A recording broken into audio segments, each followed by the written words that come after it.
فقیری در باندې وا او په دې باندې دې شکر وایستو، یاد ساته چې شکر دې نه ایسته او دا دې ویلي چې الله هم دا زه لیدلی یم او ښځه وایي الله همدا مونږ دې لیدلي او پلانکي ته وګوره دومره پیسې دې ورکړي دي. نه نو د الله پاک دا کومې فیصلې چې دي او دا الله پاک دا کوم قانون چې دی دا ته په لاس کې اخلي،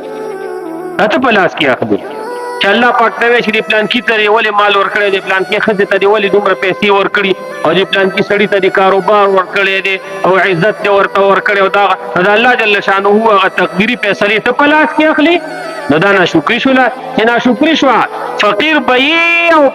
په دنیا کې به په آخرت کې به د الله جل شانه خپه مې ولټه کړه. فقیري هغه، مسکینی هغه، غریبی هغه، محتاجی هغه چې ته په هغې باندې د الله شکر ادا کړي چې الله بس تا زه غریب پیدا کړی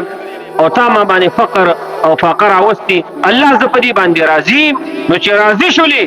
نو د امت د مالدارانو نه به 500 کاله مخکې یا 40 کاله مخکې جنت ته داخلېږي.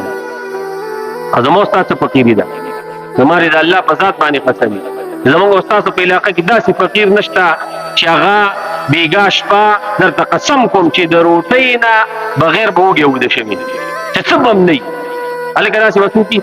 داسې څوک نشته چې هغه به د دې د وجې نه بار نه راوتی چې زما په تن باندې کپلې نشته، داسې څوک شته؟ خو صحابه داسې وو قسم په الله چې د هغوی د دې وجې نه بار نه دي راوتي چې په تن باندې مې کپلې نه وي. او د رسول الله صلی الله علیه وسلم زمانه ده داسې صحابه شته، بلکې ستا پیغمبر صلی الله علیه وسلم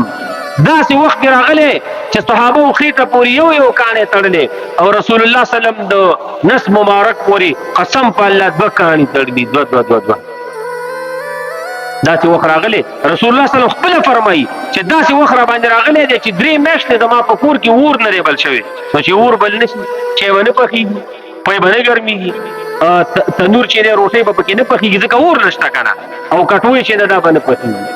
زموږ ستا رسول الله صلی الله علیه وسلم داسې زندګي تېره کړه.